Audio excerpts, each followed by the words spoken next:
అందరికీ నమస్కారం అండి. నా పేరు కృష్ణదీప్తి. ఈరోజు నా నీవే నేనే నవల 31వ భాగాన్ని చదువుతున్నాను. రాత్రి మనోజ్ గదిలోకి వెళ్ళేసరికి రాజ్యం గారు తయారు చేసిన బుట్టబొమ్మ చీర కట్టుకుని 16 అణాల తెలుగు పిల్ల, తలలో పూలు, మెడలో పచ్చని పసుపుతాడు, నల్లపూసలు, కాళ్లకు పారాణి, మువ్వల మెట్టెలు, పట్టీలతో ఉన్న మహతి సోఫాలో ఫోన్తో ఆడుతూ అలాగే ఆదమరిచి నిద్రపోయి ఒక పక్కకు వాలుతూ కనిపించింది. ఆ అలంకారం, ఆ గదిలో ఉన్నటువంటి సువాసనలు చూసిన మనోజ్కి నానమ్మ గదిలోకి వెళ్ళరా ఇంక చాలు అంటూ కంగారు పెట్టిన వైనం గుర్తుకొచ్చి పెదవులపై చిన్న చిరునవ్వు వచ్చి చేరింది. మహతి చేతిలో ఫోన్ తీసుకుని చూసిన మనోజ్కి మహతి గేమ్ ఆడటం లేదని, తమ పెళ్లి ఫోటోలను మహతి మొబైల్ యాప్లతోటి రకరకాల స్టైల్స్లో మారుస్తూ నిద్రపోయింది అని అర్థమయ్యి నవ్వుకుంటూ మహిని బెడ్ మీదకి పడుకోబెట్టి పక్కన తాను కూడా వాలి మహతిని గుండెల మీద పడుకోబెట్టుకుని ఆమె ఫోన్లో ఆమె క్రాఫ్ట్ చేసినటువంటి ఫోటోలను చూడటం మొదలుపెట్టాడు. వాటిలో మనోజ్ పడుకున్న తర్వాత మహతి తీసుకున్న ఫోటోలున్నాయి. కొన్ని ఇందులో ఆమె అతను నిద్రపోయాక అతనిని ముద్దు పెట్టుకుంటూ, మరికొన్నింటిలో రకరకాల వేషాలు వేస్తూ, ఒక ఫోటోలో మాత్రం ఎంత అందంగా ఉన్నావు మను, నువ్వు నవ్వుతూ ఉంటే ఇంకా బాగుంటుంది, నీకు ఎవరు చెప్పరేమిటో అని రాసి ఉండటం చూసిన మనోజ్కి అమాయకంగా తన గుండెల మీద పడుకున్న మహతిని నిద్రలేపి ఏంటి పిల్ల ఇది అని నిలదీయాలని అనిపించినా కంట్రోల్ చేసుకుని మహతి ఫోన్తోనే మరికొన్ని సెల్ఫీలు తీశాడు. మహతి చిన్నగా కదిలి మనోజ్ తలను తన గుండెలకు హత్తుకుని ఆదమరచి నోరు తెరుచుకుని నిద్రపోయింది. మనోజ్ ఇక కదలలేకపోయాడు. బెడ్లైట్ కూడా ఆర్పకుండా చేతిలో మొబైల్ పట్టుకుని మహతి గుండెలపైన తల వాల్చుకుని నిద్రపోయాడు. 2 రోజుల తర్వాత మనోజు, మహతి జానకి నిలయానికి చేరారు. మోహన కొద్దిగా శారీరకంగా మానసికంగా కూడా తేరుకుంది. మహతి రావటంతోనే ఇంటిలోని వాతావరణం అంతా ఒక్కసారిగా మారిపోయింది. రోజు శ్రీకాంత్ చెప్పే రూల్స్ అన్నీ క్రమం తప్పకుండా పాటిస్తూ గోల చేస్తూ అతను పెట్టే అదరింపులతోటి పాటుగా అతను పెట్టే ముద్దలను కూడా తింటూ అతనిని సతాయించి ఆనందించే మోహన ఈరోజు శ్రీకాంత్ను మర్చిపోయి మహతితోటి కబుర్లు చెప్పడం మొదలుపెట్టింది. అది చూసిన శ్రీకాంత్కి కోపం వచ్చి మోహీ నో, మోహీ నో అంటూ అస్తమాటు సలహాలు ఇవ్వడం మొదలుపెట్టాడు. మోహన కాసేపు బుంగమూతి పెట్టి మళ్ళీ మామూలుగా మాట్లాడడం చూసి అందరికీ నవ్వు వస్తూ ఉంటే శ్రీకాంత్ తప్పనిసరి పరిస్థితుల్లో ఇక మాట్లాడితే బాగుండదని నోరు మూసుకొని కూర్చున్నాడు. అందరూ వాళ్ళు అనుకున్న ప్రకారము మామిడి తోట, అక్కడ ఉన్న ఆ చిన్న గెస్ట్ హౌసు, అందులోని రూమ్స్ దగ్గరికి ఆగిపోయారు. చాలాసేపులు కబుర్లు చెప్పుకున్న తర్వాత ఎవరి గదుల్లోకి వాళ్ళు వెళుతూ ఉండగా శ్రీకాంత్ మనోజ్ భుజంపై చేయి వేసి కాసేపు అలా వాకింగ్ వెళ్దాం పదా అంటూ మనోజ్ని ఒక రకంగా లాక్కుంటూ తీసుకుని వెళ్ళాడు. అది చూసిన మోహన, ఇది చూసావా, ఈ తోట అంటే నాకు చాలా ఇష్టం, నాకు కోపం వస్తే ఇక్కడికి వచ్చి కూర్చునేదాన్ని చిన్నప్పుడు. అన్నయ్య మామయ్య నన్ను వెతుక్కుంటూ వచ్చేవాడు, అన్నయ్య నన్ను తిడుతూ ఉంటే మామయ్య నన్ను ఎత్తుకుని నాకు కావలసినవి కొనిపెట్టి ఇంటికి తీసుకుని వెళ్ళేవాడు అంటూ తన చిన్ననాటి జ్ఞాపకాలను మహతికి చెప్పడం మొదలుపెట్టింది. ఇటు శ్రీకాంత్ మనోజును చూసి నువ్వు బాగానే ఉన్నావా అడిగాడు. నాకేం మావయ్య, హాయిగా ఉన్నాను చెప్పాడు మనోజ్. హాయిగా ఉన్నావా, ఆనందంగా ఉన్నావా, ఏదో ఉన్నావా, ఒకసారి నీ ముఖాన్ని అద్దంలో సరిగ్గా చూసుకున్నావా, అసలు ఏమైందో చెప్తే ఏం చేయాలో ఆలోచించవచ్చు. నువ్వు ఇలాగే నీ మనసులో బాధను పెట్టుకుంటే ఏమీ ఉపయోగం ఉండదు. పెళ్ళికి ముందు ఉన్నటువంటి మనోజ్కి ఇప్పుడు ఉన్న మనోజ్కి చాలా తేడా ఉంది. అంత తేడా ఎందుకు వచ్చిందో నాకు అర్థం కావట్లేదు అడిగాడు శ్రీకాంత్. మనోజు శ్రీకాంత్ను కౌగిలించుకుని ఏమైందో నాకు తెలియదు మావయ్య, మహతి మామూలుగా బాగుంటుంది, చక్కగా తయారవుతుంది, నాకు కావలసినవన్నీ వండడానికి ప్రయత్నం చేస్తుంది, నా కోసం ఆఫీస్కి వెళ్లే ముందు అన్నీ అరేంజ్ చేసి పెడుతుంది. కానీ ఏమిటో నేను ఆమె దగ్గరికి వెళ్ళగానే అన్యోన్యంగా ఉండే సందర్భాల్లో ఆమెలో జీవమే లేనట్టుగా అయిపోతుంది. ఇంకా చెప్పాలంటే ఆమె కళ్ళను తేలేస్తుంది. ఆ సందర్భంలో ఆమె ఎవరో అన్నట్టుగా ఉంటుంది. నాకు ఎలా వర్ణించాలో కూడా అర్థం కావట్లేదు. నేను ఆమె దగ్గరికి వెళ్తున్న కొద్దీ ఆమె నరకాన్ని చూస్తోంది మావయ్య.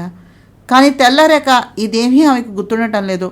ఇలా ఎందుకు జరుగుతుంది నాకు అర్థం కావట్లేదు అన్నాడు మనోజ్ బాధగా. నాకేం చేయాలో తెలియటం లేదు అన్న మనోజ్ మాటలకు శ్రీకాంత్ నవ్వుతూ, చూడు మను, మోహన కూడా సంసార జీవితంలోకి అంత సులభంగా ఏమీ అడుగు పెట్టలేదు. దానికి నాకు అంత బలమైన బంధం ఉన్నా మా పెళ్లి నుంచి మా ఫస్ట్ నైట్కి సమయం ఇంచుమించుగా 1 రోజులు పైగానే సమయం పట్టింది. అమ్మాయి శరీరం మీద హక్కు కావాలి అనుకుంటే అది చాలా సులభం. అదే మనస్సు శరీరం రెండింటి మీద హక్కు కావాలి అనుకుంటే ఒక్కోసారి అది కొంచెం సమయం తీసుకోవడం వల్లనే జరుగుతుంది. మీ ఇద్దరి మధ్యన ఉండేటటువంటి అవగాహన వల్లనే అది జరుగుతుంది. నువ్వు ఆమె దగ్గరగా ఉన్న సమయంలో కూడా ఆమె పరిస్థితిని అర్థం చేసుకోవడానికి సంయమనాన్ని పాటించావు చూడు. ఇటువంటి విషయాలను జాగ్రత్తగా మీ ఇద్దరి మధ్యలోనే ఉంచుకుని విషయాన్ని పెద్దది కాకుండా చూసుకున్నావు చూడు, అక్కడే నువ్వు గెలిచావురా. మగాడికి మొగుడికి ఉండేటటువంటి తేడా ఆడపిల్లకు అక్కడే అర్థమవుతుంది. ఆ అమ్మాయి నీ పిల్లరా, ఎందుకైనా మంచిది. నా ఫ్రెండ్ సైకాలజిస్ట్ మీరా కుమార్ ఉంది, ఈరోజో రేపో ఈ ఊరికి కూడా వస్తుంది. మీ పెళ్ళికి పిలిచినప్పుడు ఆవిడ స్టేట్స్లో ఉంది. కాసేపు ఆవిడతోటి మాట్లాడేలా చేద్దాం. ఆవిడ ఇక్కడ ఉండగానే దీనికి ఏదైనా పరిష్కారం దొరుకుతుందేమో చూద్దాం పద అంటూ మనోజ్ను తీసుకుని మోహన మహతిల దగ్గరకు వెళ్ళేసరికి మోహన సీరియస్గా ఉప్పు కారం వేసుకుని జాంకాయ తింటే బాగుంటుందా, చింతకాయ తింటే బాగుంటుందా, మామిడికాయ తింటే బాగుంటుందా అనే అంశం మీద ఉపన్యాసం దంచేస్తూ రకరకాల చిప్సు, స్వీట్సు, కోసిన జామకాయ ముక్కలు, చింతకాయలు, రేగువడియాలు అన్నీ చుట్టూ పేర్చుకుని తిండి కోసమనే పుట్టిన అమ్మోరు తల్లిలా కూర్చుంది. పక్కనే ఉన్న మహతి నవ్వుతూ పునాస మామిడికాయ చెక్కు తీస్తూ కనిపించింది. ఈ తీరా జీవితం అంటే, నువ్వెప్పుడైనా ఇలా తిన్నావా? ఏమ్మా బకాసురి, ఇంకా ఏమైనా కావాలా అడిగాడు శ్రీకాంత్. అది మావయ్య, నిజం చెప్పాలంటే వేడి వేడి మిరపకాయ బజ్జీలు తినాలనుంది మావయ్య, ఇంకా హెవీ చీజ్ పిజ్జా. కానీ ఏం లాభం, మన ఊళ్ళో అవేం దొరకవు కదా. ఈ పాటికి ఇంట్లో ఉన్న మన షెఫ్ అర్జున్ కూడా పడుకుని ఉండుంటాడు. రేపు ఉదయం అమ్మమ్మని అడుగుతా చెప్పింది మోహన. శ్రీకాంత్ నిజంగా ఏమైనా తెప్పిస్తానని అడిగాడు అనుకుంటూ. అది చూసిన మహతి, మనోజులు కూడా నవ్వును దాచుకోవడానికి వ్యర్థ ప్రయత్నం చేసి పక్క పైకే నవ్వేశారు. మోహన మనోజ్ వైపు చూసి కోపంగా బుంగమూతి పెట్టి, ఎందుకురా నవ్వుతావు? నీ మేనకోడలో మేనల్లుడో పిజ్జా కావాలి అని అడిగితే పెట్టవా? వాళ్ళు అలాగా అడుగుతున్నారు కాబట్టే నాకు ఇక్కడ తినాలనిపిస్తుంది అంటూ మహతి వైపు చూసి, నువ్వు కూడా ఏంటి మహతి, రేపు నీకు కూడా ఈ పరిస్థితి రాదా ఏంటి? నువ్వు మాత్రం ఇవన్నీ అడగవా? అప్పుడు చెప్తాను చూడు నీ సంగతి అంది మోహన. ఆ మాట విన్న మహతి తల వంచుకుంది. అది సిగ్గు వలనో లేక వేరే కారణం వలనో శ్రీకాంత్కి మనోజ్కి కూడా అర్థం కాలేదు. అదంతా సరేలే, నువ్వు లేమ్మా మహతి, యువరాణి వారికి సపర్యలు నేను చేస్తాను. పాపం మనోజ్ నీ కోసమని ఎదురు చూస్తున్నాడుగా అన్నాడు శ్రీకాంత్. మహతి లేస్తూ ఉండగా మోహన కాలు మీద ఉన్న సాలువా జారి కింద పడిపోయింది. మోహన కాలు మీద ఇంకా కోలుకోని గాయాలను అప్పుడు తేరిపారా చూశాడు మనోజ్. అతని కళ్ళల్లో చిన్న కన్నీటి పొర. ఎక్కడో శరీరంలో ఇది అని చెప్పలేని చోట మెలితిప్పిన భావన కలగగానే మోహన పక్కన కూర్చుని ఆమెను అలాగే గుండెలకు హత్తుకున్నాడు మనోజ్. ఎప్పుడూ మనోజ్తో దెబ్బలాడటం, వెక్కిరించడం, హక్కుల కోసమని పోరాటం తప్ప ఇటువంటి అనుభూతిని ఎరగని మోహన ఒక్కసారిగా వెక్కి వెక్కి ఆడటాన్ని మొదలుపెట్టింది. మనోజ్ చాలాసేపు అలాగే మోహన సాంత్వన పొందే వరకు ఉండిపోయాడు. మహతి అంతవరకు కదలకుండా కూర్చున్న మోహన పరిస్థితిని అప్పుడు అర్థం చేసుకుంది.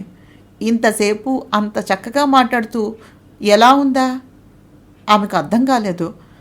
శ్రీకాంత్ మనోజ్ భుజం మీద చేయి వేసి, రేపు పెళ్ళైతే ఇవన్నీ మామూలే, పిల్లలు పుట్టేదాకానే ఈ ఎంజాయ్మెంట్.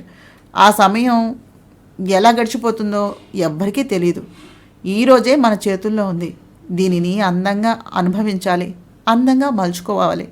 మోహన పక్కన దాని మొగుడున్నాడు కానీ నువ్వు నీ భార్యను చూసుకో. ఇంతకన్నా ఎక్కువసేపు అది కదలకుండా కూర్చోలేదు చెప్పాడు శ్రీకాంత్.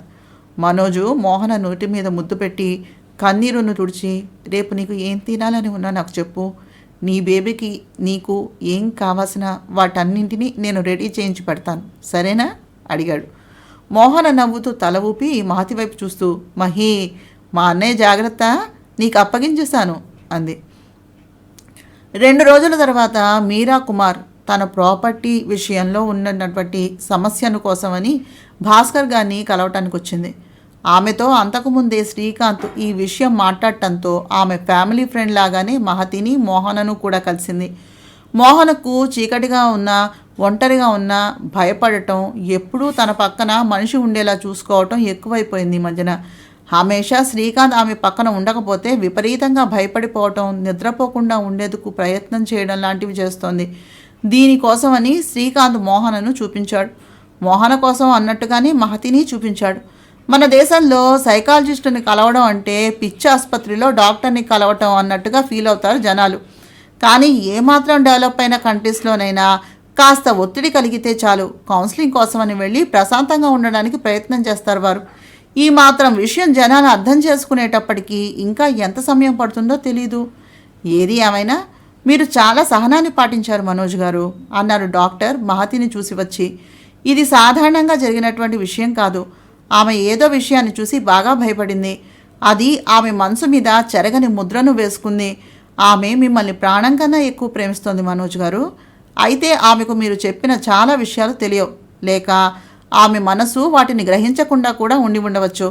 నిజానికి ఆమె మీకు దగ్గర అవ్వడానికే ప్రయత్నం చేస్తోంది, కానీ ఆమె శారీరకంగా దానికి ఇంకా ప్రిపేర్ కాలేదేమో అనేది ఆమె అభిప్రాయం. ఈ సమస్య ఒకసారి తొలగిపోతుంది అని చెప్పలేను నేను. కారణం ఏమిటో తెలుసుకోవాలంటే మాత్రం మీరు మా ఇంటికి రావటం బెటర్ అనుకుంటాను చెప్పింది డాక్టర్. మోహనకు మీరు దగ్గరగా ఉండడం మంచిది శ్రీకాంత్ గారు. ఆమె మీద వరుసగా జరిగిన అటాక్ వలన ఆమె పరిస్థితుల్లో ఉన్నటువంటి ఎవరికైనా ఈ మాత్రం ఒత్తిడి ఉండడం సహజం. మామూలుగానే ప్రెగ్నెన్సీ సమయంలో హార్మోన్స్ అప్ అండ్ డౌన్స్ వలన మూడ్ స్వింగ్స్ ఉంటాయి. ఆమె చేత మంచి మంచి పుస్తకాలను చదివించండి. ఆమెతో ఎక్కువసేపు మీరు కాలక్షేపం చేయండి. ఈ టైంలో మెడిటేషన్ కన్నా మీ సాన్నిహిత్యం వల్లనే ఎక్కువ ఉపయోగం ఉంటుందనుకుంటున్నాను అంది మీరా.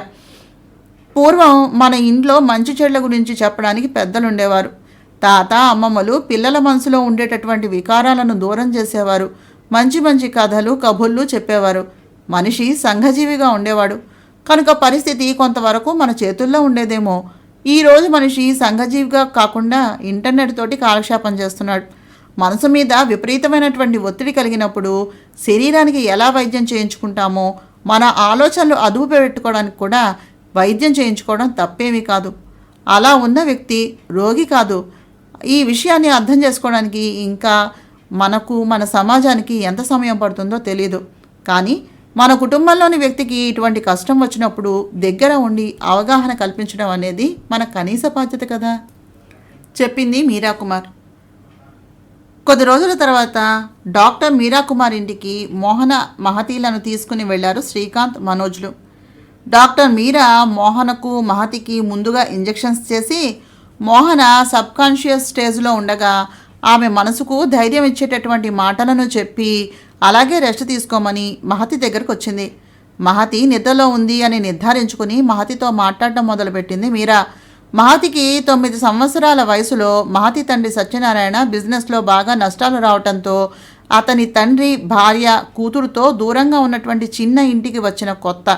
మహతికి ఆ ఆర్థిక పరిస్థితులపై అవగాహన లేక, అంత చిన్న ఇంట్లో ఇమ్మడలేక, తల్లిదండ్రుల మధ్యన మౌనాన్ని, తాతగారి అసహనాన్ని అర్థం చేసుకోలేక ఇబ్బంది పడుతున్న సమయంలో మహతి ఇంటి పక్కన ఉన్నటువంటి సరోజ 14 సంవత్సరాల అమ్మాయితోటి మహతికి స్నేహం ఏర్పడింది. పురంధర కూడా ఇంట్లో పరిస్థితులు బాగలేవు. మహతి సరోజతో కలిసి ఉంటే ఈ పరిస్థితుల గురించి అర్థం చేసుకుంటుందని ఎప్పుడూ వద్దని చెప్పేది కాదు. మహతి సరోజ ఇద్దరూ ఏమీ ఎరుగని వాళ్ళ ప్రపంచంలో ఆ 5 వాటాల ఇంటిలో కలిసిమెలిసి తిరిగేవారు. మహతికి 12 సంవత్సరాలు వచ్చేటప్పటికి సరోజ మహతి ఇద్దరూ సొంత అక్కా చెల్లెళ్ళలాగా ఒకరికొకరు నీడలాగా ఉండేవారు. అలాంటిది సరోజ ఇంటి పక్కన వాటాలోకి వచ్చిన కొత్తగా పెళ్ళైన జంట గిరి స్నేహలత. వీరి కుటుంబాలతో బాగా కలివిడిగా ఉండేవారు. సరోజ మెల్లగా మహతితో కలిసి ఉండే సమయం క్రమంగా తగ్గి స్నేహలతతోటి ఎక్కువ సమయం కాలక్షేపం చేస్తూ ఉండేది. స్నేహలతకు పెళ్ళయి 2 సంవత్సరాలు అయినా పిల్లలు పుట్టలేదు. స్నేహలతకు గిరి చాలా వైద్యాన్ని చేయించాడు పిల్లల కోసమని. ఆ ఇంటికి వచ్చిన వేళా విశేషం బాగుండి స్నేహలత గర్భాన్ని దాల్చింది. అప్పట్నుంచి సరోజ మహతితో ఉండే సమయం ఇంకా తగ్గటం మొదలైంది. అది గ్రహించిన మహతి ఎన్నిసార్లు సరోజను ఏమైంది అని అడిగినా సరోజ సమాధానం సరిగా ఇచ్చేది కాదు. నువ్వు చిన్నపిల్లవి అనేది. మహతి సరోజ ఇంటికి వెళ్ళి సరోజ అమ్మగారిని సరోజ ఎక్కడుందని అడగ్గా మీ ఇంట్లో లేదా అనే సమాధానం వినటం, అది విన్న మహతి ఏదో ఒకటి సర్ది చెప్పి అక్కడి నుంచి వచ్చేయటం జరగటం మొదలైంది. ఒకరోజు సరోజ డాబా మీద ఒంటరిగా కూర్చుని ఏడుస్తూ కనిపించింది మహతికి. అది చూసిన మహతి పరిగెట్టుకుంటూ వెళ్ళి సరోజ దగ్గరకు ఏమైంది అని అడగగా, మహతి నేను చెప్పేది జాగ్రత్తగా విను, ఎందుకు ఏమిటి అని అడగకుండా నాతో పాటు పక్కింటి గిరి అంకుల్ ఇంటికి తోడుగా రావాలి. ఏం జరిగినా సరే ఎవ్వరికీ చెప్పొద్దు, సరేనా అడిగింది. అమ్మో, అమ్మకు తెలిస్తే ఎలా అక్క అడిగింది మహతి. ఎవ్వరికీ తెలియదు, నేనెవ్వరికీ చెప్పను, నువ్వు కూడా ఎవరికీ చెప్పొద్దు, సరేనా అడిగింది సరోజ. అదంతా సరే అక్క, నువ్వు ఇక్కడ కూర్చుని అసలు ఎందుకు ఏడుస్తున్నావు అడిగింది మహతి. మహీ అంటూ ఒక్కసారిగా మహతిని కౌగిలించుకుని గట్టిగా ఏడవటం మొదలుపెట్టింది సరోజ. అక్క ఎందుకంతలా ఏడుస్తున్నావు అడిగింది మహతి సరోజ కంటినీటిని తుడుస్తూ. మహతి అంటూ సరోజ కొన్ని ఫోటోలు ఉన్నటువంటి కవర్ తీసి మహతి చేతికి అందించింది. అవి చూసిన మహతి పెద్ద పెద్ద కళ్ళతో వాటిని చూస్తూ, అక్క ఏమిటిదంతా, ఇందులో ఉన్నదంతా నిజమేనా, నువ్వేనా అడిగింది సరోజను. సరోజ ఏడుస్తూ, అవును మహి, అందులో ఉన్నది నేనే. ఆ గిరి దగ్గరకు లెక్కలు చెప్పించుకోవాలని వెళ్ళేదాన్ని. లతక్క పుట్టింటికి వెళ్ళాక గిరిబావ రోజూ నాకు నచ్చినవన్నీ తెచ్చిపెట్టేవాడు, మంచి మంచి సినిమాలు చూపించేవాడు. మీకెవ్వరికీ తెలియకుండా నేను గిరిబావతోటి చాలా సినిమాలకు వెళ్ళొచ్చాను. ఇంట్లో అమ్మ నేను ఎక్కడున్నానని పెద్దగా పట్టించుకునేది కాదు. గిరిబావ చెప్పినట్టుగా వింటే నాకు కావలసినవన్నీ కొనిపెట్టేవాడు. అతను ఎప్పుడు ఈ ఫోటోలు తీయించాడో నాకు తెలియదు మహతి. నేను కడుపుతో ఉన్నాను చెప్పింది సరోజ. అక్క ఇవన్నీ నీ దగ్గర ఎందుకు ఉంచుకున్నావు, ఆంటీకి ఈ విషయం చెప్పావా లేదా అడిగింది మహతి. అమ్మో, అమ్మా నాన్నలకు ఈ విషయం తెలిస్తే నన్ను చంపేస్తారు మహతి. అయినా గిరిబావ దగ్గర ఇలాంటి ఫోటోలు చాలా ఉన్నాయి. ఈరోజు నేను నిన్ను తీసుకుని వస్తే నా ఫోటోలన్నీ నాకు ఇచ్చేస్తానని చెప్పాడు గిరిబావ. నువ్వు నాతో పాటు వస్తావా, నీకు ఏ అపాయాన్ని రానివ్వను, పొట్టు నా మాట నమ్ము చెప్పింది సరోజ. మహతి అమ్మో, అమ్మకు తెలిస్తే చంపేస్తుందక్క, నేను రాను. ఇప్పటికే తాతగారికి పిచ్చి పట్టినట్టుగా ఉండి ఇంట్లో చేసే అల్లరికే అమ్మా నాన్న సతమతమైపోతున్నారు. ఇప్పుడు ఇది కూడా తెలిస్తే ఇంకేమైనా ఉందా, నేను రానక్క, నాకు భయంగా ఉంది చెప్పింది మహతి. లేదు మహతి, ఎట్టి పరిస్థితుల్లోనూ నీకు ఏమీ కానివ్వను, ప్లీజ్ ఒట్టు వేసి చెప్తున్నా, నన్ను నమ్ము, నాతో పాటు రా అంది సరోజ. నువ్వు వస్తే గిరిబావ ఫోటోలు నెగిటివ్లతో పాటుగా నాకు ఇచ్చేస్తాడు. ఈ కడుపును దగ్గరుండి తానే తీయిస్తానని చెప్పాడు. ఇంకొద్ది రోజులు పోతే నేను కడుపుతో ఉన్నానని అందరికీ తెలిసిపోతుంది మహతి. చచ్చిపోవడం తప్ప నాకు ఇంకో దారి లేదు చెప్పింది సరోజ. 2 గంటల సేపు సరోజతో మాట్లాడిన తర్వాత మర్నాడు మధ్యాహ్నం సరోజ మహతి ఇద్దరూ కలిసి గిరి ఇంటికి వెళ్ళారు. గిరి 5 అడుగుల 8 అంగుళాల ఎత్తుతో కండలు తిరిగిన శరీరంతో తెల్ల పంచీ లాల్చి వేసుకుని వీళ్ళు వెళ్లేసరికి సిద్ధంగా ఉన్నాడు. ఇద్దరిని కూర్చోబెట్టి చక్కగా కబుర్లు చెబుతూ ఐస్ క్రీం కప్పులు చేతికి అందించి ముందు సరోజను తన ఒడిలో కూర్చోబెట్టుకుని ఆమె శరీరాన్ని మహతి ఎదురుగా తడుముతూ మహతితో కబుర్లు చెప్పి మెల్లగా మహతిని కూడా అతని ఒడిలోకి లాక్కున్నాడు. ఇదంతా చూస్తున్న సరోజ మహతిని అతని ఒడిలో నుంచి దూరం చేసి ఆమె ఫోటోలు ఇవ్వమని గొడవ చేసింది. ఆమె మాట వినకుండా గిరి మహతిని దగ్గరకు లాక్కుని ఆమెను బెడ్రూమ్లోకి తీసుకెళ్ళడం మొదలుపెట్టాడు. దానికి సరోజ అతని ఎదురుకు తిరగడంతో సరోజను గుమ్మం కేసి తోసేశాడు గిరి. సరోజ తల గుమ్మానికి గుద్దుకుని ఆమె నుదురు చిట్లి రక్తం వేగంగా రావటం మొదలుపెట్టింది. ఆ రక్తాన్ని చూసిన సరోజ అక్కడికక్కడే స్పృహ తప్పి పడిపోయింది. అది చూసిన మహతి అక్కా అని అరుస్తూ షాక్కి గురై అలాగే కొయ్యబారిపోయింది. అదేమీ పట్టించుకోని గిరి మహతిని గదిలో బెడ్ మీద పడేసి అతని బట్టలు తీసి మహతి శరీరం మీద వాలుతూ ఉండగా గిరి తల మీద కత్తిపీట వచ్చి అతని తలను సగానికి నరికింది. ఆ తల మీద నుంచి వచ్చినటువంటి రక్తం మహతి శరీరం మీద పడుతూ ఉండగా సరోజ గిరి శరీరాన్ని పక్కకు తోసి మహతిని ఈ ప్రపంచంలోనికి తీసుకొచ్చి అక్కడి నుంచి వెళ్ళిపోమ్మని బయటకు తోసి గడియవేసింది. మహతి పరిగెట్టుకుంటూ తమ ఇంటిలోనికి వెళ్ళి జరిగిన విషయం చెప్పి సరోజ తల్లిని పురంధరను తీసుకుని ఇంటికి వచ్చేసరికి ఫ్యానుకు వేలాడుతున్న సరోజ శరీరం కింద రక్తసిక్తమై పడి ఉన్నటువంటి గిరి శరీరం కనిపించాయి. అంతే, మహతి కళ్ళను తేలవేసింది. ఆమె స్పృహలోకి వచ్చేసరికి మహతి తల్లిదండ్రులు పూర్తిగా ఆ ఊరిని, ఆమె చుట్టూ ఉన్నటువంటి పరిసరాలను మార్చేశారు. ఇదంతా చెబుతూ మహతి ఏడుస్తూ, కలవరిస్తూ, అరుస్తూ చెబుతూ ఉంటే విన్న మనోజు, మీరాలు కూడా అప్పటి మహతి స్థితిని గురించి ఆలోచించడం మొదలుపెట్టారు. మీరా ఓవర్గా ఎగ్జైట్ అవుతున్నటువంటి మహతికి మరొక ఇంజెక్షన్ చేసి మనోజ్ను తన కన్సల్టింగ్ రూమ్కి రమ్మని పిలిచింది. శ్రీకాంత్ మోహన దగ్గర తాను ఉండిపోయి మనోజు, మహతి, డాక్టర్ మీరాలకు ప్రైవసీని ఉంచుతూ మనోజ్కి ఇబ్బంది లేకుండా తన హద్దుల్లో తాను ఉండిపోయాడు.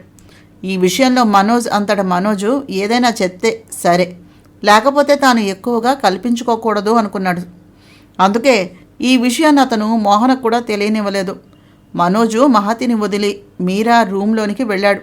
మీరా మనోజ్ వైపు చూసి నవ్వుతూ, చెప్పండి మిస్టర్ మనోజ్, ఈ కేసులో మీ అభిప్రాయం ఏమిటి? మామూలుగా చూస్తే మనకు తెలియకుండానే మన చుట్టుపక్కల చాలామంది ఆడపిల్లలు ప్రత్యక్షంగా కానీ పరోక్షంగా కానీ లైంగిక దాడి అనుభవిస్తూనే ఉన్నారు. ఈ విషయంలో మీరు చాలా వరకు లక్కీ అని చెప్పాలి. అంత లేని పరిస్థితుల్లో మహతి చిన్నతనంలోనే ఇటువంటి పరిస్థితి ఎదురైనా ఆమె తల్లిదండ్రులు తీసుకున్న జాగ్రత్తలను ఖచ్చితంగా మెచ్చుకోవాల్సిందే. అయితే మనం పాయింట్కి వస్తే ఈ పరిస్థితుల్లో ఆమె పట్ల మీ అభిప్రాయం ఏమిటి అనేది నేను ముందు తెలుసుకోదలుచుకున్నాను.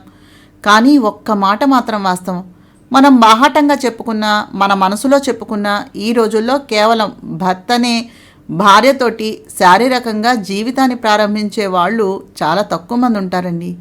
బాల్య వివాహాలు జరిగిన రోజుల్లో ఏమో కానీ ఈ రోజుల్లో అయితే మన జీవిత భాగస్వామికి మన జీవితంలోకి ప్రవేశించక ముందు వాళ్లకు పరాయి వాళ్లతోటి సంబంధాలు ఉండకూడదు అని భావించడం మాత్రం ప్రాక్టికల్గా వర్కౌట్ అవుతుందనేది నేను ఒప్పుకోను.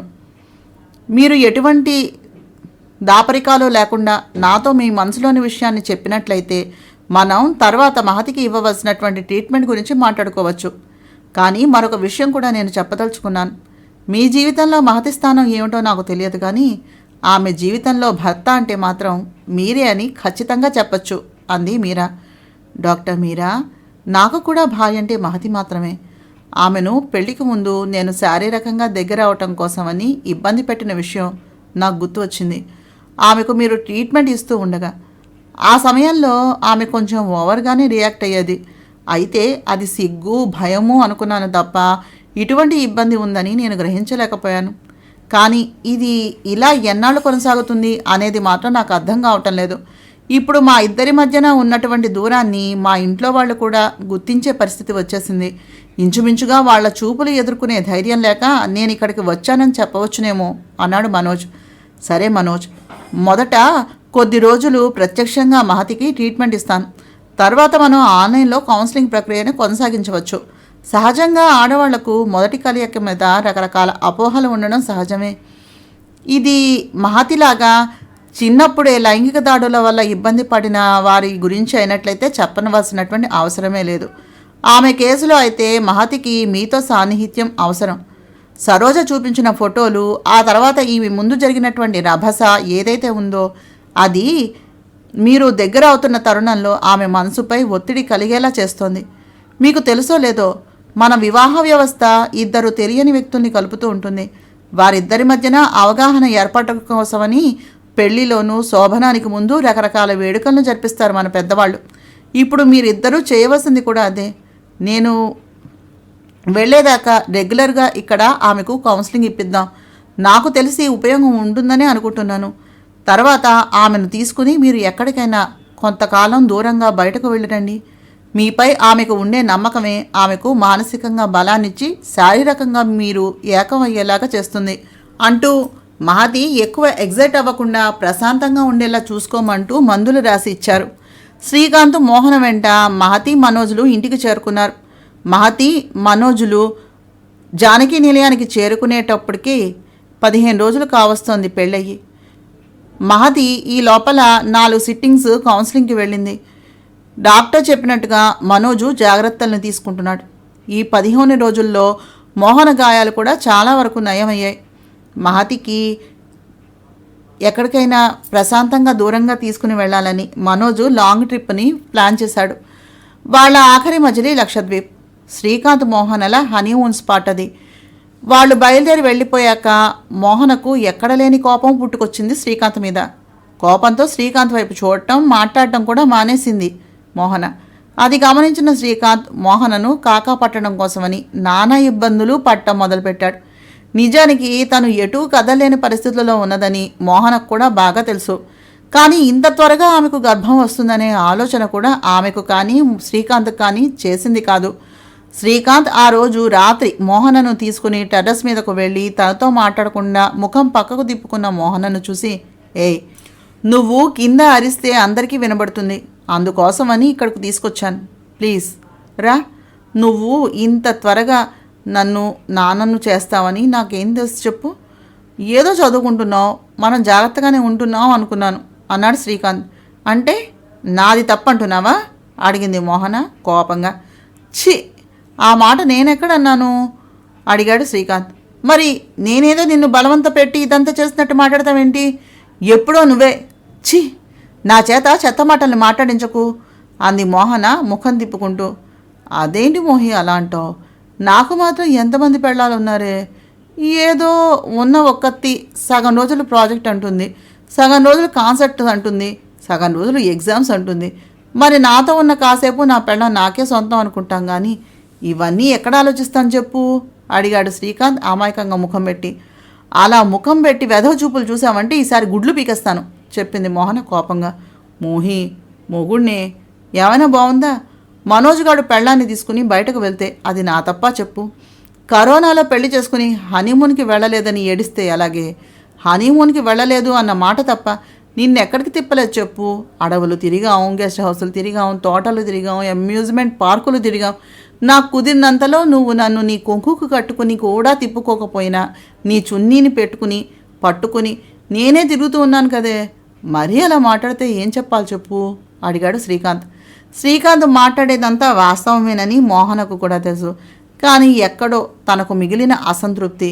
ఇప్పుడు తనని శ్రీకాంత్ తీసుకుని వెళ్ళినా తను ఎక్కడికి కదలలేని పరిస్థితి. అన్నీ కలిపి మోహనలో మరింత పంతాన్ని పెంచేశాయి.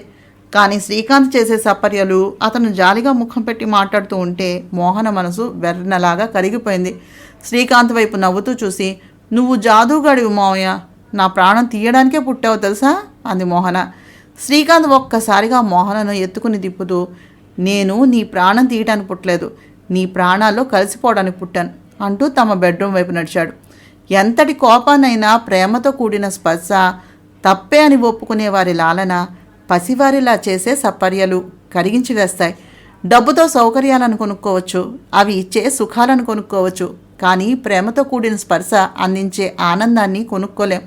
అది అనుభవిస్తేనే తెలిసే అనుభూతి.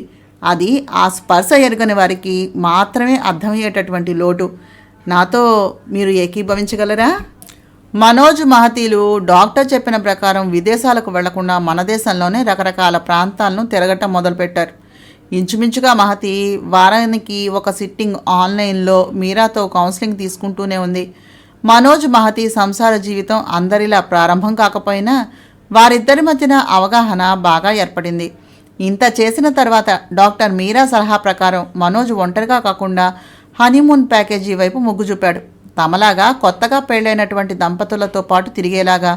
వాళ్ళను చూస్తూ భర్త భార్య మధ్యలో ఉండేటటువంటి అన్యోన్యతను అర్థం చేసుకుంటూ మహతి కూడా మనోజ్ సాన్నిహిత్యాన్ని మరికొంత ఆశిస్తూ తన వైపు నుంచి అడుగులు వేయటానికి ప్రయత్నం మొదలుపెట్టింది. ఈలోగా మనోజ్ తన బిజినెస్ పార్ట్నర్స్ని, తన ఫ్రెండ్స్ని కలుస్తూ తన జీవన విధానంలో ఎలా ఉంటుందో మహతికి అర్థమయ్యేలాగా చేయటం మొదలుపెట్టాడు. ఎక్కడ మనోజ్ లాడ్జు, హైఫై హోటల్స్ లాంటి వాటిల్లో మకాం ఏర్పాటు చేయకుండా ప్రశాంతంగా దూరంగా ఉండే గెస్ట్ హౌస్ని, ప్రైవేట్ బీచ్ల్ని ఎంపిక చేసుకున్నాడు. కేవలం తాను మహతి కాకుండా అవసరానికి అటెండ్ అయ్యేటటువంటి సర్వెంట్స్, వాచ్మెన్ మాత్రమే ఉండేలాగా జాగ్రత్తలు తీసుకున్నాడు. మోహన శ్రీకాంత్ గుండెల మీద తనను తాను చూసుకుని ఆదమర్చి నిద్రపోతూ కూడా మోహన చుట్టూ తన చేతులు వేసి పట్టుకున్నటువంటి అతని చర్యలను చూసి నవ్వుతూ అతని గుండెలపై చిన్న ముద్దు పెడుతూ మెల్లగా పక్కకు తిరిగి తన కడుపును తడుముకుంటూ, కన్నా, నాన్నను చూసావా? నిన్ను నన్ను ఎంత జాగ్రత్తగా కాపు కాసుకుంటున్నాడో. మా ప్రేమ, మా సంసారం గురించి కథలుగా నీకు చెప్తాను. నీతో పాటు మీ నాన్న కూడా నా మాటలు విని ఈ అల్లరి చేసింది, అంతగా భార్యను మరిపింప చేసింది తనేనా అనే సందేహం కలగాలి అంటూ నవ్వుకుంటూ ఉండగా, ఎంత మారిపోయావు మోహి. ఇంతకు ముందు పొద్దున లేవగానే నా బుగ్గ మీద ముద్దు పెడుతూనో లేక నన్ను ముద్దుగా చూస్తూనో కనిపించేదానివి. ఇప్పుడు చూడు, కన్ఫర్మ్ అయ్యి ఎన్నో రోజులు కాలేదు, గట్టిగా చెప్పాలంటే 2 నెలలు అవుతోంది అనుకుంటా. కానీ నువ్వు నన్ను బొత్తిగా మర్చిపోయి ఇంకా పుట్టనివాడి మీద తెగ ముద్దులు ఒలికించేస్తున్నావు, ప్రేమను చూపించేస్తున్నావు, నా గురించి ఆలోచించడం మర్చిపోయావు అన్నాడు శ్రీకాంత్. చీ మావయ్య, ఇంకా పుట్టని బేబీ మీద ఇంత ఈర్ష్య నీకు, ఇది అసలు బాగలేదు అంటూ పక్కపక్క నవ్వేసింది మోహన. ఎందుకే అంత నవ్వు అంటూ కూర్చుని ఉన్న మోహన ఒడిలో తలపెట్టుకుని ఆమె కళ్ళల్లోకి చూస్తూ అడిగాడు శ్రీకాంత్. ఏమీ లేదు, నిన్న అమ్మమ్మ నేను ఒక సినిమా చూసాం. అందులో జగపతి బాబు సౌందర్యని పిల్లలతో పాటు ఎక్కువసేపు ఉంటున్నావు, నాతో పాటు కూర్చో, బెడ్రూమ్లోకి వెళ్దాం పదా అంటూ గొడవ చేస్తూ ఉంటాడు. సౌందర్య సర్దుకుపోవాలి అంటుంది. ఆ సీన్ చూసి నేను నవ్వుతుంటే, ఎందుకే పిల్ల అంత నవ్వుతావు, మీ తాత కూడా ఇలాగే అల్లరి చేసేవాడు, ఆఖరికి నీ మొగుడు మీద కూడా మా ఆయనకి ఈర్ష్యే అసూయే, మా ఆయన్ని ఒప్పించడానికి కాకా పట్టడానికి ఎన్ని కష్టాలు పడేదాన్ని అనుకున్నావు అని చెప్పింది. మీ తాతయ్య చుట్టూ ఎప్పుడు వసుంధర అమ్మ ఛాయ, దాని ఫ్రెండ్స్, మా ఆయన ఫ్రెండ్స్ చెల్లెళ్ళు, దూరపు చుట్టాలు అంటూ ఎవరో ఒకరు ఎప్పుడూ ఇంట్లోనే ఉండేవాళ్ళు. మా పిల్లలకేమో దినదినగండం నూరేళ్ళాయుషు. ఎవరి మీద నమ్మకం ఉంచలేక, పిల్లలను ఏ ఆయా చేతికో అప్పగించలేక ఎంత ఇబ్బంది పడుతూ ఉండేదాన్నో. ఇంతలోనే మీ తాతయ్య అలకలు, కసురులు, కోపాలు, తాపాలు. ఈరోజేదో ముసలాడయ్యి కూర్చుని శ్రీరంగనీతులు చెప్తున్నాడు కానీ, కాస్త ఖాళీగా దొరికితే చాలు కళలు చూపించేవాడు, కళలు.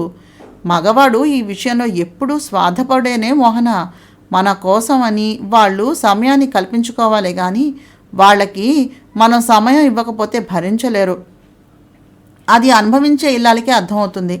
ఈ విషయంలో మీ మామయ్య ఆ తండ్రికి కొడుకే, ఈ సమయంలో జాగ్రత్తగా ఉండాలి అని చెప్పింది అంది మోహన శ్రీకాంత్ తోటి. అయితే ఆ అమ్మమ్మతోటి కూర్చుని మొగుడి మీద కొత్త ఎత్తుగడలు వేస్తున్నావు అన్నమాట.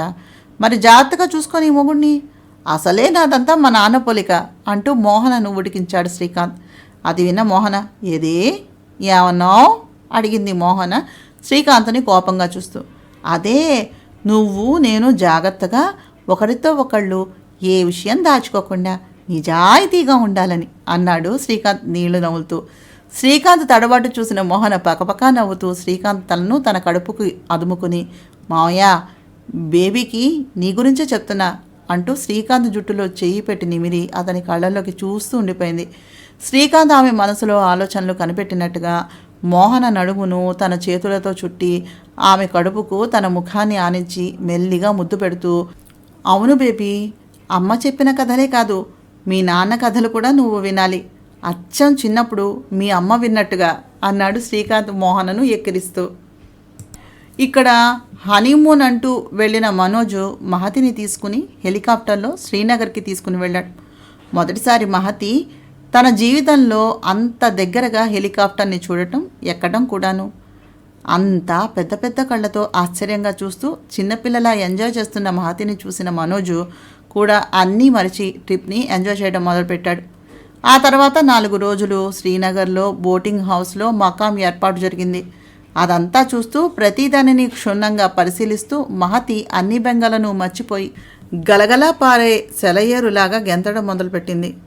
మోహన సెలెక్ట్ చేసిన లాంగ్ స్కర్ట్స్, టీషర్టు, మెడలో షాల్, ఇవి ఆమె డ్రెస్సింగ్. అసలే కాలేజ్లో చదువుకుంటున్న అమ్మాయి, పైగా ఆ డ్రెస్లో ఇంకా క్యూట్గా ఉంది. అక్కడ వాతావరణం నంచి మనోజ్ చేతులు పట్టుకుని ఎగురుతూ గెంతుతూ నడుస్తున్న మహతిని చూసి పొంగిపోతున్న మనోజ్ ఎందుకో డౌట్ వచ్చి తన చుట్టూ ఉన్న వారిని ఒక్క నిమిషం గమనించాడు. మహతిని చూసే మగవారి కళ్ళల్లో ఉన్న భావం చూసిన మనోజ్ ఆలోచించకుండా మహతిని తన వైపు లాక్కుని ఆమె భుజం మీద చెయ్యి వేసి నడవటం మొదలుపెట్టాడు. 10 నిమిషాల తర్వాత ఒక పెద్ద టోపీ తెచ్చి ఆమె తలపై పెడుతూ, చాలా ఎండగా ఉంది అన్నాడు. ఎండా ఇక్కడ అడిగింది మహతి. హా, నీకు బాగా సూట్ అయింది కూడాను, చూడు అంటూ సెల్ఫీ ఒకటి తీశాడు మనోజ్. మనోజ్ కళ్ళల్లో రెపరెపలాడే అభద్రతాభావం చూసిన మహతి మనోజ్ను అలాగే కౌగిలించుకుని అతని బుగ్గపై ముద్దు పెట్టేసింది ఆలోచించకుండా. ముద్దైతే పెట్టింది కానీ తక్షణం తాను అంతమంది మధ్యలో ఉంది అన్న విషయం గుర్తుకు వచ్చింది మహతికి. మనోజ్ కూడా మహతి చేసిన పనికి ఆశ్చర్యం, ఆనందం రెండూ కలిసిన భావంతో ఒక్క క్షణం షాక్ అయినా మరుక్షణం నవ్వుతూ సిగ్గుతో తడబడుతూ ఉన్నటువంటి మహతిని చూసి పరిస్థితి అర్థం చేసుకుని మహతి భుజం మీద ఉన్న చేతితో చిన్నగా తట్టి ఆమెను కంఫర్ట్ చేసి మహతిని లాగుతూ అక్కడి నుంచి పరుగు అందుకున్నాడు. మహతి కూడా నవ్వుతూ అతని వెంట పరుగందుకుంది. అలసట వచ్చేదాకా పరుగుపెట్టి నవ్వుతూ చిన్నపిల్లల్లాగా మహతి ఎటు చెయ్యి పెట్టి చూపిస్తే అటువైపు సాగుతూ ఆమె మనసుకి మరింత చేరువయ్యాడు మనోజ్. తాము తమ గదిలోకి చేరుకునేసరికి ఆ గదిలోని అలంకారాన్ని చూసి ఆశ్చర్యపోయింది మహతి. పెద్ద పెద్ద కళ్ళతో గదిలో ఉన్నటువంటి అలంకారాలు చూసి వెంటనే కళ్ళను సిగ్గుతో కిందకు వాల్చుకున్న మహతిని వెనక నుంచి కౌగిలించుకున్న మనోజు ఆమె చేతికి ఒక కవర్ ఇచ్చి తయారై రమ్మని బాత్రూమ్ వైపు నడిపించాడు. బాత్రూంలో గులాబీ రేకులతో నిండిన బాత్ టబ్బులో స్నానం చేసి బయటకు వచ్చి కవర్ తెరిచి చూసిన మహతి దానిలో ఉన్న పింక్ కలర్ నైట్ గౌన్ చూసి సిగ్గుతో బుగ్గలు ఎర్రబడుతూ ఉండగా తయారై గదిలోకి వచ్చేసరికి టీషర్టు షార్ట్లో స్నానం చేసి మహతి కోసమని రెడీగా ఉన్న మనోజ్ను చూసి చిన్నగా నడుస్తూ డైనింగ్ టేబుల్ వైపు వచ్చింది. డైనింగ్ టేబుల్ మీద తనకు నచ్చిన రకరకాల పదార్థాలు, స్వీట్స్, డిజర్ట్స్ను చూసి ఇవన్నీ ఏర్పాటు ఎవరు చేశారు అన్నట్టుగా అడిగింది మనోజ్ని. మనోజు మహతిని తన ఎదురుగా కూర్చోబెట్టుకుని నీకు నచ్చిందా ఈ ఏర్పాటు అడిగాడు. నచ్చింది అన్నట్టుగా తల ఊపింది మహతి. డిన్నర్ చేసి ఇద్దరు బోట్లో ఉన్నటువంటి ఎలివేషన్ దగ్గరకు కూర్చుని రాత్రిపూట ఆ ప్రకృతి ఆస్వాదిస్తూ ఉండగా మోహన ఫోన్ చేసింది మహతికి. హలో మోహన అంటూ ఫోన్ ఎత్తిన మహతితో, మహి, ఈ టైం, ఈ అనుభూతి జీవితంలో మళ్ళీ తిరిగి రాదు. ఎటువంటి అపోహాలను దగ్గరకు రానివ్వకుండా ఆనందంగా ఎంజాయ్ చేయాలి. లేకపోతే నాలో పొట్ట పట్టుకుని తర్వాత కూర్చుంటావు చెప్తున్నా. నన్ను చూడు, మామయ్య ఎక్కడికి తీసుకుని వెళ్దామన్నా ఇప్పుడు నాది కదలలేని పరిస్థితి. ఇప్పుడు ఎంజాయ్ చేయకుండా తర్వాత పశ్చాత్తాపపడడం వల్ల ఉపయోగం ఏమీ ఉండదు. Be happy. అన్నయ్యకి కోపం చాలా త్వరగా వస్తుంది. కానీ నీ దగ్గర మీ పెళ్ళయ్యాక అన్నయ్య కోపంగా ఉండడం నేను చూడనే లేదు. ఎక్కువగా ఏడిపించకు, కంఫర్ట్గా ఉండు అంటూ బాయ్ చెప్పి ఫోన్ పెట్టేసింది మోహన. ఫోన్ ఆఫ్ చేసి ఏదో ఆలోచిస్తున్న మహతి భుజం మీద చెయ్యి వేసి ఏమంటోంది మోహన అడిగాడు మనోజ్. అదే మిమ్మల్ని ఎక్కువగా ఏడిపించొద్దు అంటోంది అంది మహతి. నిజమే కదా, ఇంకా నన్ను పట్టుకుని ఎన్నాళ్ళు ఏడిపిస్తావు అడిగాడు మనోజ్ మహతిని కౌగిలించుకుని. మహతి సిగ్గుతో ముడుచుకుపోతూ మనోజ్ గుండెల మీద తలబెట్టుకుంది. ఏదో ప్రయత్నం అయితే చేస్తున్నాడు కానీ మహతికి మళ్ళీ ఎక్కడ ఆరోగ్యం ఇబ్బంది వస్తుందో అని భయంగానే ఉంది మనోజ్కి. ఈ మధ్యన 4-5 సార్లు మనోజ్ మహతికి చేరువ అవ్వడానికి ప్రయత్నం చేశాడు. మరి మొదటిసారి అంత కాదు కానీ మహతి ఇంకా ఇబ్బంది పడుతూనే ఉంది, పెడుతూనే ఉంది. ఆమెలో ప్రతిఘటన ఎక్కువగా లేకపోయినా ఇప్పుడు ఆమె స్పృహలోనే ఉంటుంది.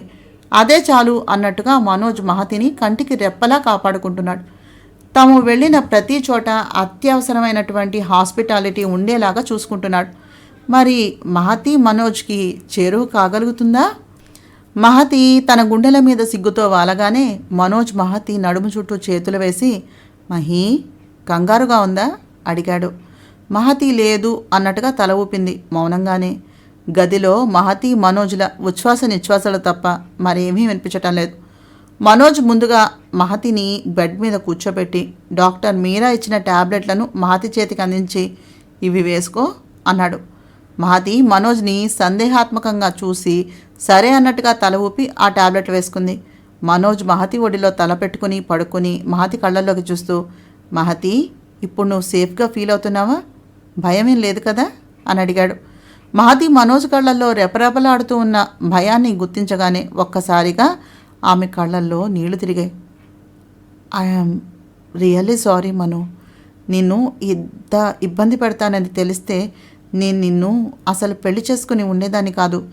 నీ జీవితంలో ఇంత జరుగుతున్నా నువ్వు నా గురించి బయట ఎక్కడా చెప్పలేదు. నాతో ఏ రోజు మనసు నొచ్చుకునేలాగా మాట్లాడలేదు. నా వల్ల కలుగుతున్న ఈ ఇబ్బందికి ఐఆమ్ రియల్లీ వెరీ సారీ అంది మహతి. ఈ లోపల ఆమె కన్నీటి బిందువులు మనోజ్ నోటి మీద రాలాయి. నిజానికి మనోజ్ కూడా తాను మహతితోటి ఇంత శాంతంగా వ్యవహరిస్తాడని అనుకోలేదు. శ్రీకాంత్ సహవాసమో లేక డాక్టర్ మీరా మాటల ప్రభావమో మనోజ్ వ్యవహార తీరు మహతి పట్ల పూర్తిగా మారేలా చేసింది. అందరి మీద కోపంగా చిందులు తొక్కే మనోజు మహతి యందు శాంతంగా ప్రేమగా ఉండడం మొదలుపెట్టాడు. ఎప్పుడైతే మహతి కళ్ళ నుంచి నీరు కారి మనోజ్ మీద పడిందో ఆ కన్నీటి వెచ్చదనానికి కరిగిపోయాడు మనోజ్. మహి కన్నీటిని తుడిచి ఆమె ముఖాన్ని కిందకు వంచి తన పెదవులతో స్పృశిస్తూ ఆమెను మెల్లగా తన కౌగిట్లోకి తీసుకున్నాడు. ఇటు మోహన, శ్రీకాంత్, భాస్కర్ జానకి గారితో కలిసి క్యారమ్స్ ఆడటం మొదలుపెట్టారు. మోహనకు బోరు కొట్టకుండా ఉండాలని భాస్కర్, జానకి గారు కూడా పిల్లలతో ఇలా కాలక్షేపం చేసి చాలా రోజులైంది. మోహన ఆ ఇంట్లో అడుగు పెట్టడంతోనే ఆ ఇంటికి తిరిగి కళ వచ్చినట్టుగా అయింది. జానకి గారు కూడా మోహనకు రాత్రి ఆకలి వేయకుండా రకరకాల స్నాక్స్, స్టార్టర్స్ ఎప్పటికప్పుడు ఆమెకు అందుబాటులో ఉండేలాగా ఏర్పాటు చేశారు. ఇక శ్రీకాంత్ అయితే ఆమె కోసమని ప్రత్యేకంగా 2 గార్డులను, ఒక ట్రైన్డ్ నానీని కూడా ఏర్పాటు చేశాడు. మోహనకు స్లో పాయిజన్ ఇవ్వబడినప్పుడు పూర్తిగా ఆమె శరీరం నుంచి రక్తాన్నంతా బయటకు తీస్తూ శుద్ధి చేసి తిరిగి ఆమె శరీరంలోకి పంపుతూ ఆమెకు చికిత్స చేయడం జరిగింది. దానికి తోడు తర్వాత ఆమె మీద జరిగిన వరుస దాడులతో ఆమె ఇంకా నీరసపడిపోయింది. ఒక రకంగా ఈ సమయంలో ఈ గర్భం ధరించడం మంచిది కాదన్నట్టుగా డాక్టర్లు మోహన్కు సలహా ఇవ్వడం కూడా జరిగింది. అయితే మోహన్ మాత్రం బిడ్డకు ఏమీ జరగడానికి వీల్లేదని, తాను పూర్తిగా బాధ్యతను వహిస్తానని శ్రీకాంత్కు చెప్పింది. అందుకే భాస్కరు, జానకి కూడా మోహన నేల మీద కాలు పెట్టకుండా పూర్తి జాగ్రత్తలను తీసుకోవటమే కాకుండా మోహన భోజనానికి సంబంధించినటువంటి తయారీ కూడా పూర్తిగా నాని ఆధ్వర్యంలో జరిగేలాగా జాగ్రత్తలు తీసుకున్నారు. భాస్కరు, జానకి గారితోటి మోహన ఇలా కాలక్షేపం చేసి చాలా రోజులైంది. కాసేపటికి మా మోహన కూర్చోలేక ఇబ్బంది పడుతూ ఉంటే చూసిన భాస్కరు, ఇంక పడుకో మోహన, మేం కూడా కాసేపు ఆగి వస్తాం అంటూ బయటకు నడవటం మొదలుపెట్టారో లేదో శ్రీకాంత్ సెల్ మోగింది. ఏమిటా అని చూసిన శ్రీకాంత్కి మనోజ్ నెంబర్ కనిపించేసరికి విపరీతమైన టెన్షన్ మొదలైంది. శ్రీకాంత్ మోహనను బెడ్ మీద పడుకోబెట్టి బాల్కనీలోకి వెళ్ళి మనోజ్కి ఫోన్ చేశాడు. మనోజ్ శ్రీకాంత్తో, మావయ్య, మహతి ఇంత ముందులాగా అరుస్తూ కళ్ళు తేలవేయలేదు, కానీ ఈసారి ఆమె కళ్ళల్లో కూడా భయం రెపరెపలాడింది. అది చూసిన నాకు కూడా ముందుకు వెళ్ళాలి అంటే భయం వేస్తోంది. తెలియక నేను అదుపు తప్పితే ఆమెకు ఏమైనా అయిపోతుందేమోనని భయం వేస్తోంది మావయ్య అన్నాడు. అంతా విన్న శ్రీకాంత్, మను, అన్నీ తెలిసి కూడా నువ్వు అలా మాట్లాడతావేంటి? అయినా ఫస్ట్ నైట్ అంటే ఏ ఆడపిల్లైనా టెన్షన్ పడుతుంది. నువ్వే ముందు అడుగు వేయాలి కానీ ఏమిటిది? ఆయన డాక్టర్ మీరా ముందే ఏర్పాటు చేశారు కదా, ప్రతిదానికి కూడా కంగారు పడకు చెప్పాడు శ్రీకాంత్. అన్నింటికీ ఆలోచించకుండా అడుగు వేయటం ఎంత ప్రమాదమో, ఎక్కువగా ఆలోచించడం కూడా అంతే ప్రమాదం. అనవసరంగా లేనిపోని ఆలోచనలు చేసి విలువైన సమయాన్ని పాడు చేసుకోకురా. ఆ అమ్మాయి ఎదురు చూస్తూ ఉంటుంది, వెళ్ళు అన్నాడు శ్రీకాంత్. శ్రీకాంత్ గదిలోకి వెళ్ళేసరికి మోహన తమ పెళ్లి ఫోటోలు తీసి చూడటం మొదలుపెట్టింది.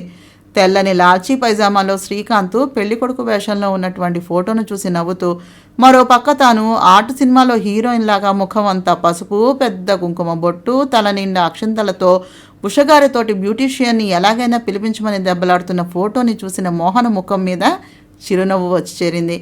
మెల్లగా శ్రీకాంత్ మోహన పక్కన చేరి ఆ ఫోటోని చూసి, ఏం గుర్తొచ్చింది అడిగాడు. మోహన శ్రీకాంత్ వైపు చూసి, మరీ పిచ్చి ముఖాన్ని చేసి పెళ్లి చేసేశారు నాకు. చూడు, బ్యూటీషియన్ కూడా రాకుండా నా పెళ్లి జరిగిపోయింది అంటూ ఆ ఫోటోను చూపించింది. పక్కన మరొక ఫోటో. మోహన, శ్రీకాంతులు జీలకర్ర బెల్లం నెత్తి మీద పెట్టుకుంటూ మొదటిసారి ఒకరి కళ్ళల్లోకి ఒకళ్ళు చూసుకుని ఇక తమ ఇద్దరి జీవితం ఆ నిమిషంలో ముడిపడింది అని నిర్ణయించుకున్న సమయంలో వారి మనోభావాలు ప్రతిబింబించేలా ఉన్న ఆ ఫోటోని చూడగానే మోహన శ్రీకాంత్ భుజం మీద తలవాల్చి, మన బేబీకి మాత్రం పెళ్ళి వేరే లెవెల్లో చేయాలి మావయ్య, మనకులా కాకుండా చూసుకోవాలి అంటూ కళ్ళు మూసుకుంది. నా నీవే నేనే నవలను చదువుతున్నానండి. నా ప్రయత్నం మీకు నచ్చినట్లయితే తప్పకుండా మా ఛానల్ సబ్స్క్రైబ్ చేసి, షేర్ చేసి, లైక్ చేసి, కామెంట్ చేయండి. తప్పకుండా కామెంట్ చేయండి, అలాగే సబ్స్క్రైబ్ చేసుకోండి. ఉంటాను. నమస్తే.